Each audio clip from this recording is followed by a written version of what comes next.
اعوذ باللہ من الشیطان الرجیم، بسم اللہ الرحمن الرحیم۔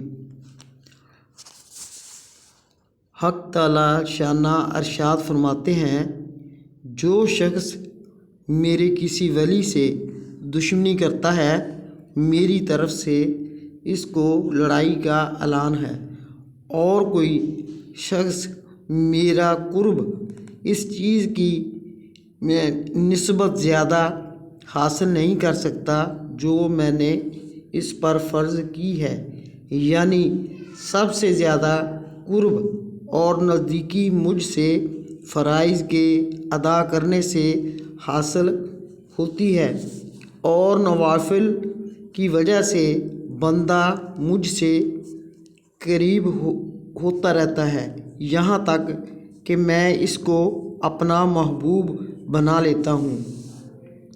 پھر میں اس کا کان بن جاتا ہوں جس سے سنے، اور اس کی آنکھ بن جاتا ہوں جس سے وہ دیکھے، اور اس کا ہاتھ بن جاتا ہوں جس سے وہ کسی چیز کو پکڑے، اور اس کا پاؤں بن جاتا ہوں جس سے وہ چلے۔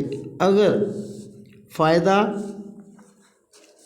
آنکھ کان بن جانے کا مطلب یہ ہے کہ اس کا دیکھنا، سننا، چلنا پھرنا سب میری خوشی کے تابع بن جاتا ہے، اور کوئی بات بھی میری خلاف مرضی نہیں ہوتی۔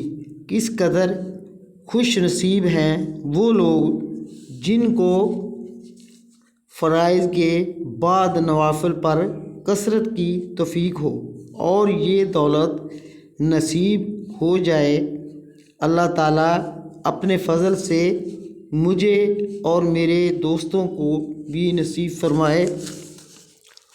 اور نماز ساری عبادتوں میں سب سے زیادہ اہم چیز ہے۔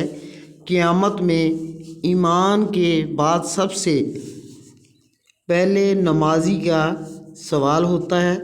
حضور صلی اللہ علیہ وسلم کا ارشاد ہے کہ کفر اور اسلام کے درمیان میں نماز ہی آڑے، اس کے علاوہ اور بہت سے ارشاد اس بار میں وارد ہے جو میرے ایک دوسرے فضائل میں مذکور ہے۔